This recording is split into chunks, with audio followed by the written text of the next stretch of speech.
Disclaimer: this channel does not promote or encourage any illegal activities. All contents provided by this channel is meant for educational purposes only. Magandang tanghali po mga kalitar. Bali, gagawa ulit tayo guys ng ating paingay sa bagong taon. At ito po yung ating mga gagamitin. Meron tayo dito mga lata ng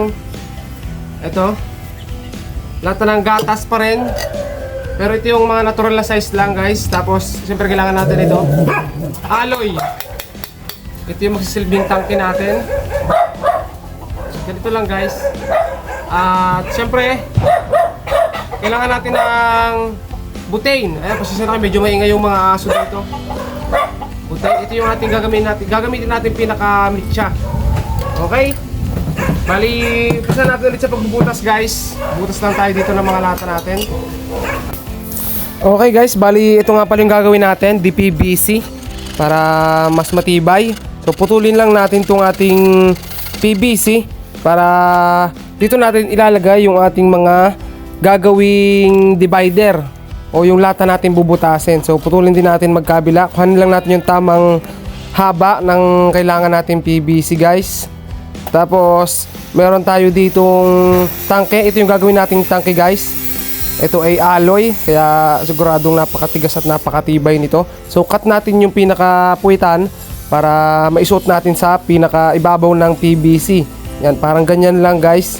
So linisin lang natin yung pinakapuwet o tinanggal nating taklob. Ayan, bago natin ilusot. Ayan, so kapag kasya na, gagawa na tayo guys ng mga divider. So bilugan lang natin guys yung mga butas, yung mga lata na siya natin bubutasin para maging divider, okay? So eto, voice over nga pala tayo dito para maunawaan nyo. Gumamit ako dyan ng 20 pesos na barya, 5 pisong barya at saka pisong barya guys, para sunod-sunod yung gagawin nating butas ng divider. Matapos doon, bubutasan naman natin siya gamit tong ating pako para makuha natin yung tamang hulma o pagkakabilog ng divider.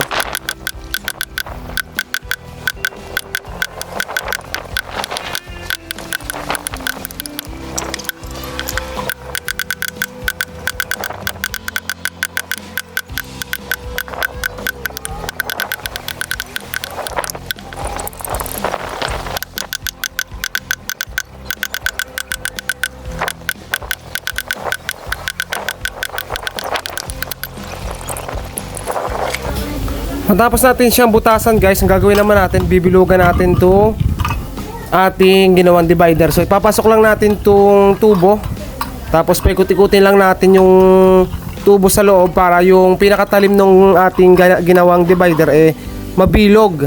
Ayan, para hindi siya makasugat. Bali ito, lahat tong divider bibilugin natin ng ayos yung pinaka butas para maging malinis na rin guys yung pinaka divider natin. And so tuloy-tuloy lang lahat ng binutasan natin, ganoon yung gagawin natin. Bali 4 na divider nga pala to, so gagawa pa tayo ng isang divider para makuha natin yung gusto nating tunog o lakas ng ating ginagawang paingay. So butasin lang natin to nang matapos na natin tong ating ginagawa.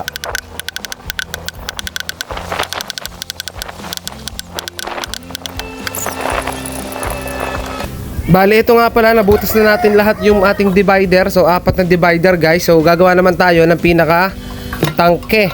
So itong isang latang to, ang gagawin natin dito, aalisan natin siya ng taklob magkabila para siya nating magsisilbing tangke ng ating ginagawang paingay. Okay? Ito na nga po pala yung ating binutas. Ayan. So natin dito, ipatong lang natin sa pinakaunang divider kasi ito yung magsisilbing tangke guys ng ating ginagawa. And so anuhin lang natin siya, i-tape natin siya ng ayos para maging matibay. So ganito lang guys yung nagte-tape, dapat medyo pa-curve o pakurba-kurba para lumapat talaga yung pinakalata. Matapos natin ikabit, ganito yung itsura niya. At ikabit na rin natin itong mga natitirang lata. So bago nga pala natin ikabit, lagyan muna natin siya ng mga butas para dito pumasok yung gas na ilalagay natin sa loob.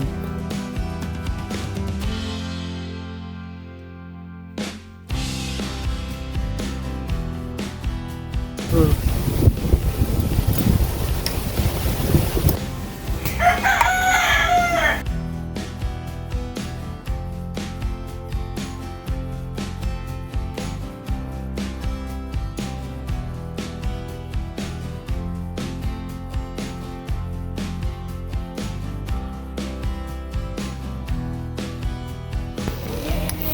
guys, nabuo na natin yung mga divider na pagdugtong-dugtong na natin. Ngayon naman, isasalpak na natin siya dito sa ating PVC. So, ito yung PVC natin. So, luag yung lata dito guys. Ayan, papansin nyo, luag pa. Pero ang remedyo dyan guys, ganito lang. Puputputan natin siya dito ng electrical tape, tsaka packaging tape yan. Parang ganito guys, kinabit ko na. At ayun, meron na siyang electrical tape sa may dulo para sumikip. Ayan, so lagdagan pa natin siya para mas sigong-sigo o mas nakapix guys yung gagawin nating divider o tangke ng ating ginagawang paingay. Ay, matapos natin siyang lagyan guys, isasalpak na natin siya dito sa ating PVC pipe. Ayan, kita nyo, ano na, saktong-sakto guys, kailangan pa siyang pukpukin para pumasok. At lalo din dito sa may pinakauna, ayan, sakto. At mas maganda tong medyo masikip kasi mas maganda kung fix na fix, kaya pukpukin na natin. Ayan, pukpukin lang natin guys para talagang mas fix na fix yung pagkakabit natin guys.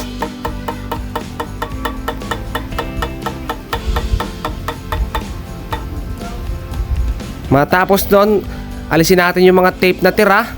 At ayan na guys, yung ating pinaka divider o tangke. At ito yung yung pinakaloob. Tapos salpak na natin tong ating panakip sa tangke guys, itong ating alloy. Tapos guhitan lang natin yung pinaka pundohan niya para doon natin siya lalagyan ng pasikip o ng tape.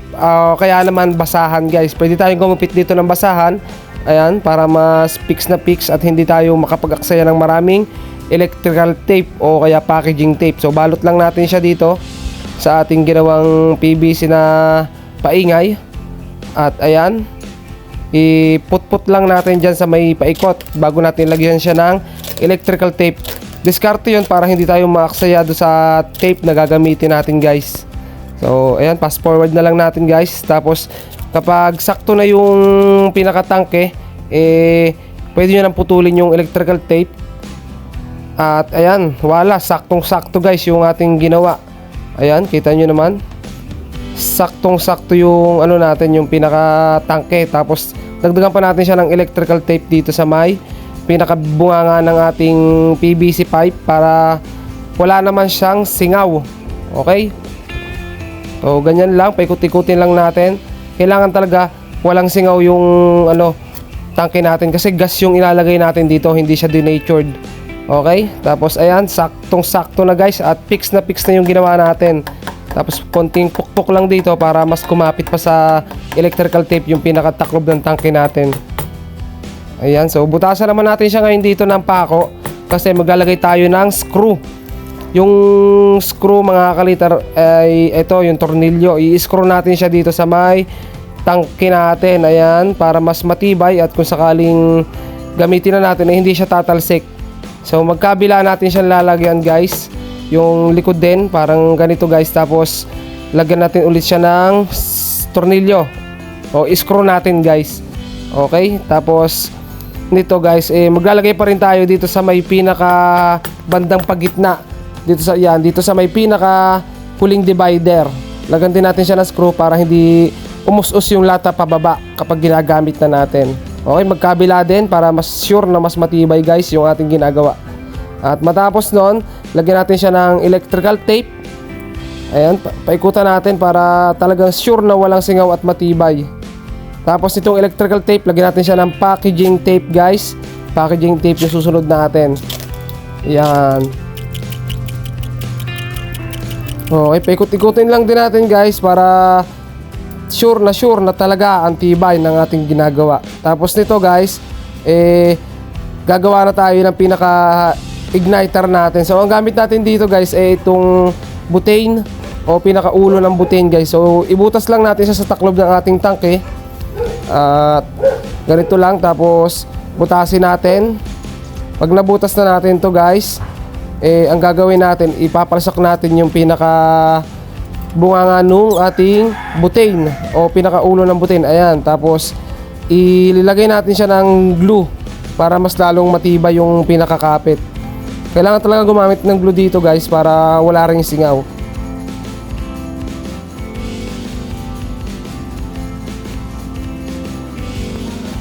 Okay guys, ito na yung ginawa nating takip ng ating PVC. Ayan na, tapos lagyan ulit natin siya ng duct tape. Dapat talaga guys, kung gagawa kayo nito, may duct tape kayong ginagamit. Kasi itong duct tape sobrang gandang gamitin kasi sobrang dikit at sobrang tibay. Ayan, so ito na yung ginawa natin na PVC na paingay natin. At try nating ikabit tong ating pinakatakip. Ganyan lang guys yung takip niya. Okay, tapos palsak natin dito guys. Ayan. So matapos yan guys, pag naipalsak na natin yan dyan, ikabit din natin tong ating pinakatangking butane. Yan, ito yung butane na to, ito yung kakabit natin, ito yung pinakagas na magkakarga dito sa ating PVC pipe. Ganyan lang guys, tapos testing na natin.